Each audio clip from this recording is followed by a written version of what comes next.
The summer sun beat down on the cobblestone streets of London as 17-year-old Marcus Thompson strutted through the crowds with his phone held high, recording everything for his social media followers. His designer sneakers squeaked against the ancient stones as he approached the iconic red uniformed guards standing motionless outside Buckingham Palace. Marcus had built quite the reputation online for his outrageous pranks and disrespectful behavior toward authority figures. With over 2 million followers watching his every move, he felt invincible. The teenage influencer had dropped out of school the previous year, convinced that internet fame was his ticket to easy money and endless attention. "What's up, guys?" Marcus spoke into his phone camera, his voice dripping with arrogance. "Today we're going to have some fun with these toy soldiers who think they're so important just because they wear funny hats." The royal guards stood perfectly still in their traditional red tunics and tall black bearskin hats, their rifles held at attention. Tourists snapped photos respectfully from a distance, but Marcus had different plans. He had heard that these guards weren't allowed to move or speak no matter what happened around them. Marcus's chat was exploding with comments and donations. His followers loved when he pushed boundaries and embarrassed people in positions of authority. The more outrageous his behavior, the more money flowed into his account. He had never learned the value of respect or hard work, having been raised by wealthy parents who gave him everything he wanted without question. "Watch this, everyone," Marcus whispered into his camera as he approached the nearest guard. The young soldier stood perfectly motionless, staring straight ahead with unwavering discipline. His uniform was immaculate, every button polished to perfection, and his posture spoke of years of rigorous training. Marcus began his usual routine of mockery. He made faces inches from the guard's face, trying to get a reaction. When that failed, he started making jokes about the guard's appearance, calling him names and questioning his intelligence. The comments on his live stream encouraged him to go further, with viewers sending money for each new level of disrespect. The guard's name was James Mitchell, a 25-year-old who had served his country with honor for 7 years.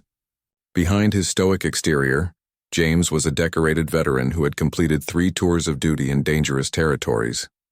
He had earned his position through exceptional service, sacrifice, and unwavering dedication to protecting others. But Marcus knew none of this, seeing only a target for his entertainment.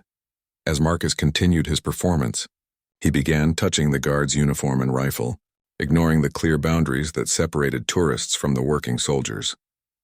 His followers cheered him on through the screen, sending virtual gifts and encouraging him to be even more disrespectful. The teenager felt drunk on the attention and approval of strangers who didn't know or care about the consequences of his actions. Other tourists began to notice Marcus's behavior, some looking uncomfortable with his disrespectful display. A few tried to quietly suggest he should stop, but Marcus dismissed them with the same arrogance he showed everyone else. He was the star of his own show, and nothing else mattered except getting more views, more followers, and more money. The irony was lost on Marcus that while he mocked the guard for standing still and silent, he himself had never stood for anything meaningful in his entire life. He had never served others, never sacrificed for a greater cause, and never learned the discipline that comes from real responsibility. His world revolved entirely around himself and his next viral moment. Marcus decided to escalate his performance, craving even more attention from his growing audience. He began dancing around the guard, making exaggerated movements and silly faces. His phone screen showed thousands of viewers tuning in, with comments flooding the chat faster than he could read them. The rush of going viral was like a drug to him. "Look at this robot," Marcus shouted loud enough for nearby tourists to hear. "I bet he can't even think for himself. Just stands there all day like a statue while real people live their lives." He laughed at his own cruel words, not noticing the disgusted expressions on the faces of several onlookers. The guard remained perfectly still, but if Marcus had bothered to look closely, he might have noticed the slight tension in the soldier's jaw. James had endured far worse than teenage mockery during his military service, but something about this particular display of disrespect cut deeper than usual. Perhaps it was the public nature of the humiliation, or maybe it was the way Marcus seemed to enjoy causing pain to others. Emboldened by his audience's reaction, Marcus began to imitate the guard's posture in an exaggerated, mocking way. He stood rigidly straight, puffed out his chest, and made a serious face before breaking into giggles. His followers were eating it up, sending donations and sharing the stream with their friends. The view count climbed higher and higher. "I could do this job easy," Marcus declared to his camera. "Just stand around all day doing nothing. Where do I sign up for the easiest job in the world?" He had no idea that the guard had survived explosions, carried wounded soldiers to safety, and spent months away from family to serve his country. A middle-aged woman with gray hair and kind eyes had been watching Marcus's display with growing concern. She approached quietly, her walking stick tapping gently on the cobblestones. Unlike the other tourists who seemed content to ignore the situation or simply walk away, she felt compelled to speak up. "Young man," she said in a gentle but firm voice, "perhaps you should show a bit more respect. These guards have served our country with honor." Marcus turned his camera toward her, sensing an opportunity for even more content. "Oh, look, everyone. We've got a Karen trying to tell me what to do." The cruel nickname rolled off his tongue easily, and his chat exploded with laughing emojis and encouraging comments. The woman's name was Margaret Hayes, and she carried herself with quiet dignity despite Marcus's insults. She had lived through 8 decades of life, witnessing both humanity's capacity for cruelty and its potential for goodness. Her weathered hands gripped her walking stick as she looked at Marcus with more sadness than anger. "I'm not trying to control you, dear," Margaret said calmly. "I'm simply asking you to consider that this young man has dedicated his life to serving others. Perhaps that deserves recognition rather than mockery." Marcus rolled his eyes dramatically for his audience. "Okay, boomer. Nobody asked for your opinion. Why don't you go feed some pigeons or something?" His followers rewarded his rudeness with more donations and praise, reinforcing his belief that cruelty was entertaining and profitable. But Margaret didn't walk away as Marcus expected. Instead, she stood her ground with quiet strength, her eyes moving between Marcus and the stoic guard. There was something in her gaze that suggested she understood more about the situation than she was letting on. "Tell you what," Marcus said, turning back to his camera with a smirk. "Let's see if I can make this tin soldier break. If I can get him to move or speak, I'll donate $100 to charity. But when he doesn't, because he's basically just a decorative mannequin, everyone watching needs to follow and subscribe." The crowd around them had grown larger, drawn by the commotion. Some people held their own phones, recording Marcus's behavior. The teenager felt like he was in his element, the center of attention with an audience hanging on his every word. He had no idea that his actions were about to set in motion events that would change his perspective on life forever. James continued to stand at perfect attention, but inside, he was making calculations. As a trained soldier, he knew exactly when situations crossed the line from harmless annoyance to something that required action. Marcus was quickly approaching that boundary, and the guard was prepared to respond appropriately when the time came. Marcus's behavior grew increasingly bold as his viewer count soared past 50,000. The dopamine rush from all the attention clouded his judgment completely. He began making physical contact with the guard's uniform, tugging at the red fabric and touching the polished buttons while narrating his actions for the camera. "This costume probably costs more than most people make in a month," Marcus sneered, fingering the guard's ceremonial sword. "All for what? Standing around looking pretty for tourists? What a waste of taxpayer money." The moment Marcus's hand touched the sword, something shifted. James had been trained to protect not just the royal property behind him, but also the symbols and traditions he represented. The sword wasn't just a piece of metal. It represented centuries of honor, sacrifice, and service to the nation. In one swift, precise movement that caught Marcus completely off guard, James stepped forward and spoke in a clear, commanding voice that cut through the noise of the crowd. "Step back immediately and remove your hands from my equipment." The change was so sudden and dramatic that Marcus actually stumbled backward, his phone nearly slipping from his grasp. The chat went wild with excitement, but for the first time since starting his stream, Marcus felt a flicker of genuine fear. The guard's voice carried the authority of someone accustomed to being obeyed without question. "Whoa, whoa." Marcus tried to recover his composure for his audience. "The statue talks. Look, everyone, I actually got him to break." But his voice had a nervous edge that his followers immediately noticed. James took another measured step forward, his presence suddenly seeming much larger and more intimidating. His years of military training were evident in the way he carried himself.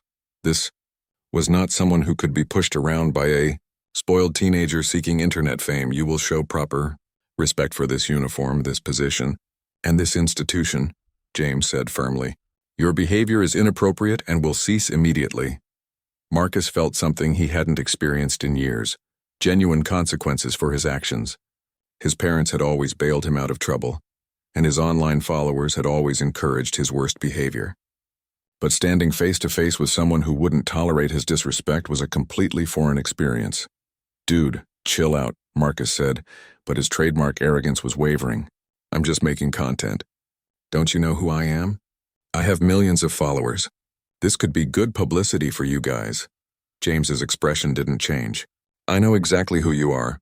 You're a young man who has forgotten that actions have consequences and that other people deserve basic respect. The crowd had gone silent, sensing the tension in the air. Margaret Hayes watched with interest, noting how quickly the dynamic had shifted. Other tourists began pulling out their phones, but not to encourage Marcus. Instead, they seemed to be documenting what appeared to be a much-needed reality check. Marcus glanced at his phone screen and saw that while his viewer count remained high, the tone of the comments was changing. Some of his followers were starting to criticize his behavior, suggesting he had gone too far. Others were praising the guard for standing up to him.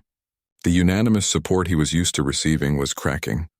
Look, I didn't mean anything by it, Marcus said, his voice losing its confident edge. I was just having fun. Can't you take a joke? Disrespect disguised as humor is still disrespect, James replied calmly. And making jokes at the expense of others while they're working is not entertainment, it's bullying. The word bullying hit Marcus like a physical blow. In his mind, he was a content creator, an entertainer, a social media star.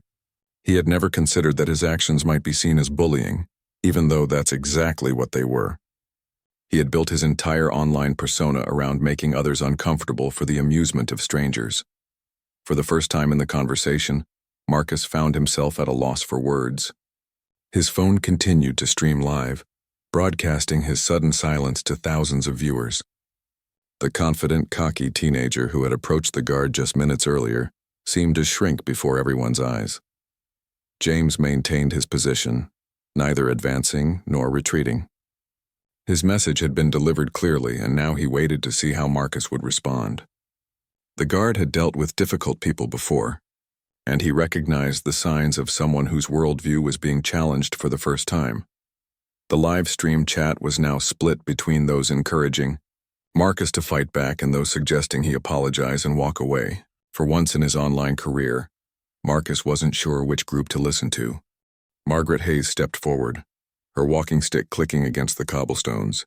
She had remained quiet long enough, and something in her eyes suggested she had more to say than anyone expected. James, she said softly, and the guard's head turned slightly toward her. The familiarity in her voice surprised everyone, including Marcus, who was still trying to process what was happening to his carefully planned content. Mrs. Hayes, James acknowledged with a slight nod, his rigid posture softening just a fraction. I didn't see you there. Marcus looked between them, confusion replacing his earlier bravado. The old woman he had dismissed as a random busybody clearly knew the guard personally. His stream chat was going crazy with questions and theories, but for once, Marcus wasn't paying attention to his phone. This young man seems to think your job is easy, Margaret said, her kind eyes focusing on Marcus. Perhaps you could help him understand what it really means to serve. James studied Marcus for a long moment as if weighing his options. The teenager stood there awkwardly, no longer sure how to behave without his usual script of mockery and disrespect. The crowd around them had grown even larger, but the energy had shifted from entertainment to education. You said you could do this job easily, James said to Marcus. Would you like to try? Marcus blinked, caught off guard by the offer.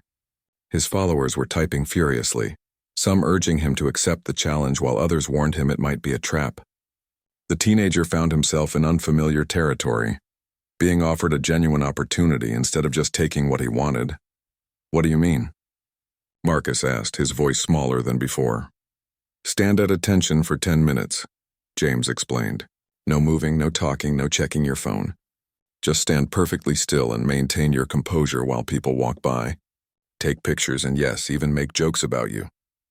The challenge seemed simple enough to Marcus, who had never understood the mental discipline required for such a task. In his world of instant gratification and constant stimulation, The idea of standing still and silent felt almost foreign. "That's it?" Marcus asked. "Just stand there?" "Just stand there," James confirmed. "But if you move, speak, or check your phone even once, you have to donate $500 to a military charity and publicly apologize to everyone watching your stream." Margaret smiled approvingly at the terms. She knew that sometimes the best lessons came through experience rather than lectures. Marcus, however, was calculating the risk in his head. $500 was a significant amount, but the potential content value of completing the challenge could be worth much more. "Fine," Marcus said, trying to sound confident. "But when I succeed, you have to admit on camera that your job isn't that hard." James nodded. Agreed. What Marcus didn't know was that James had no intention of losing this bet. As a military instructor, he had trained countless young soldiers in the art of discipline and mental fortitude. He knew exactly how to test Marcus's resolve without being cruel about it. Marcus handed his phone to a reluctant tourist, asking them to keep filming while he took the challenge. He straightened his back, trying to imitate the guard's perfect posture, and attempted to look serious and professional. The first minute was easy. Marcus felt confident, even smug, as he stood still with his arms at his sides. His chat was full of supportive messages, and he imagined how impressed everyone would be when he proved the guard wrong. By the second minute, Marcus's back was starting to ache. He hadn't realized how much effort it took to maintain perfect posture, and his usual slouched stance made the military bearing feel unnatural and uncomfortable. During the third minute, a group of tourists approached and began taking pictures. One of them made a comment about Marcus looking fake compared to the real guard. The teenager felt his jaw clench, wanting desperately to defend himself, but he forced himself to remain silent. By the fourth minute, Marcus's legs were starting to shake slightly. He had never stood perfectly still for this long in his entire life. Every small muscle in his body was working to maintain the position, and he was beginning to understand that this wasn't just about standing around doing nothing. The fifth minute brought a new challenge when a small child approached and began asking his mother loudly why there were two guards and why one of them looked weird. Marcus felt his face burning with embarrassment, but he gritted his teeth and tried to maintain his composure. James watched carefully, recognizing the signs of someone discovering that discipline was much harder than it appeared from the outside. By the sixth minute, Marcus was discovering muscles he never knew existed. His shoulders burned from holding them back, his neck ached from keeping his head high, and his feet were starting to go numb in his expensive sneakers that weren't designed for long periods of standing. A bead of sweat rolled down his forehead, but he couldn't wipe it away. The simple act of remaining perfectly still was becoming a battle against every instinct in his body. He wanted to shift his weight, stretch his arms, or at least blink more than absolutely necessary, but he fought against each urge.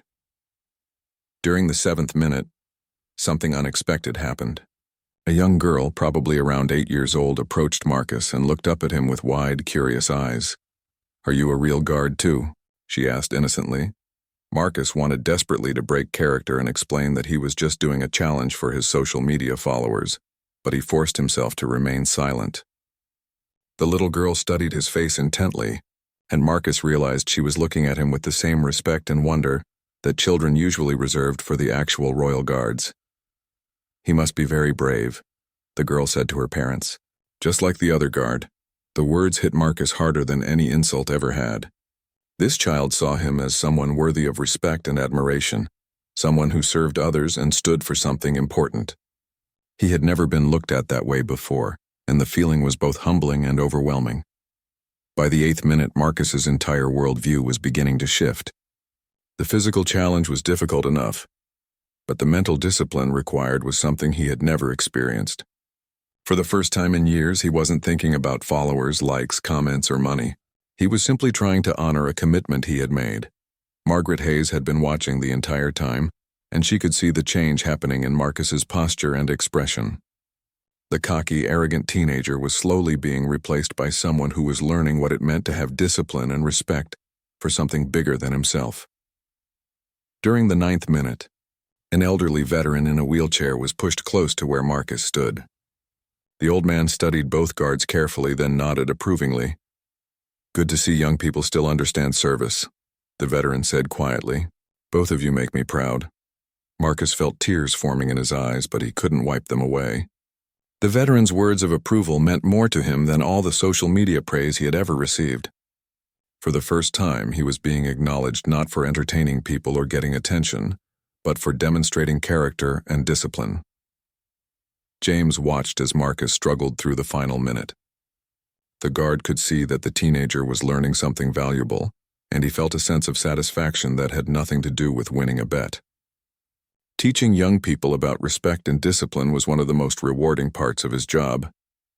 As the 10th minute approached, Marcus was shaking from exhaustion, but he was also filled with a sense of accomplishment unlike anything he had ever experienced. He had never completed any task that required sustained effort and sacrifice.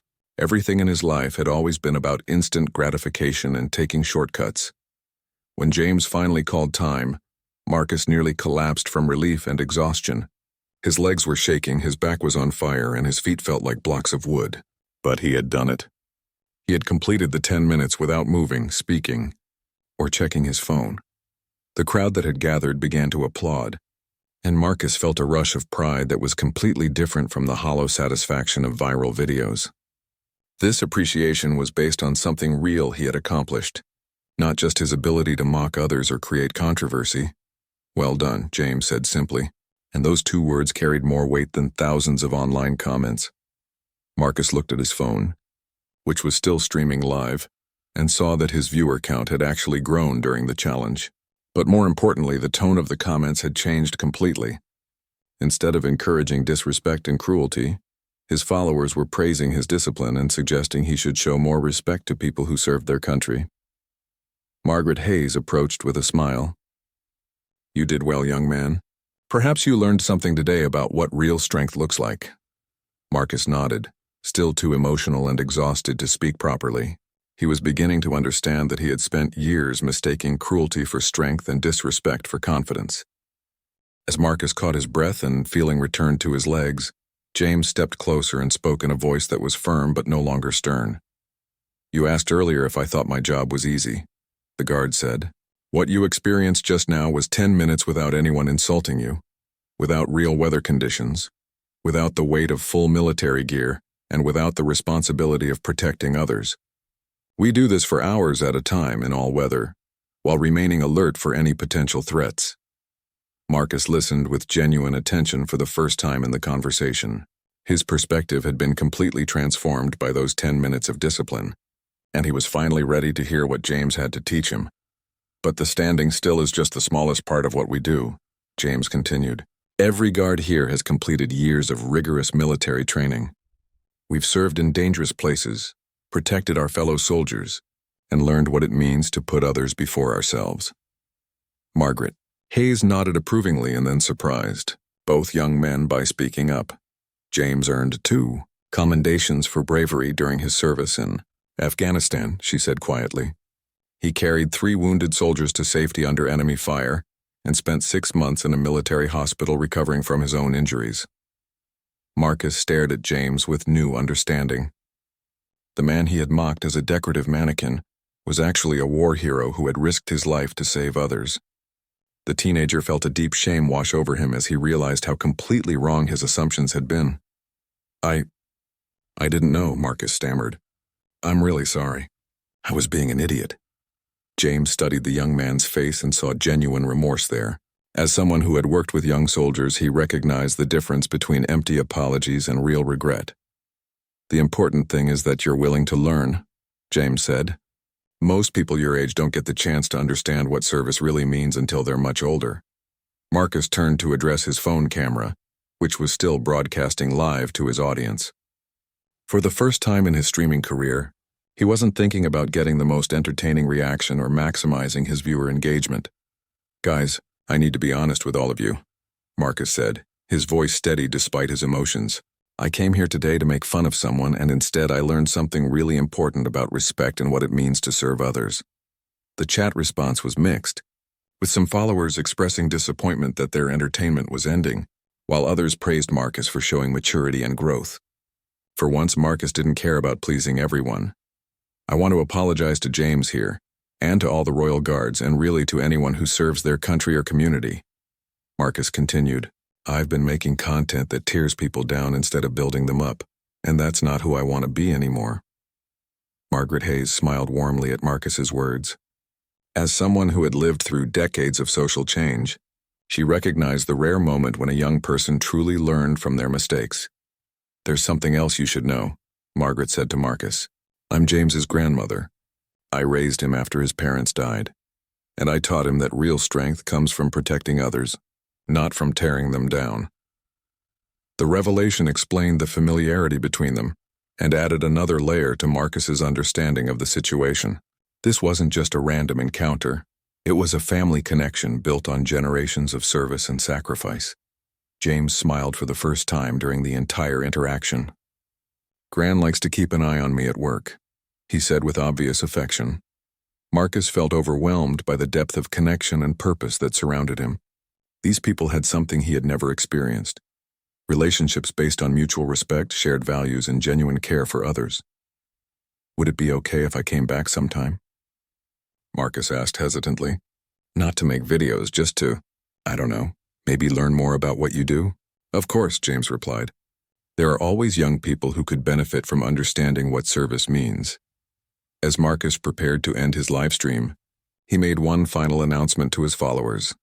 "I'm going to be changing my content going forward," he said. "Instead of making fun of people, I want to highlight people who are making a real difference in the world. People like James and all the others who serve their communities." The viewer count began to drop as some followers lost interest in Marcus's new direction, but he found that he didn't care. The hollow validation of strangers on the internet seemed meaningless compared to the respect he had just earned through genuine effort and humility. Margaret Hayes patted Marcus gently on the shoulder. "It takes courage to admit when you're wrong and even more courage to change. You've shown both today." As Marcus walked away from Buckingham Palace, he felt like a different person than the one who had arrived that morning. He had learned that real strength came from discipline, real respect was earned through service, and real fulfillment came from lifting others up rather than tearing them down. The cocky teenager who had mocked a royal guard had learned a powerful lesson about honor, service, and what it truly meant to be strong.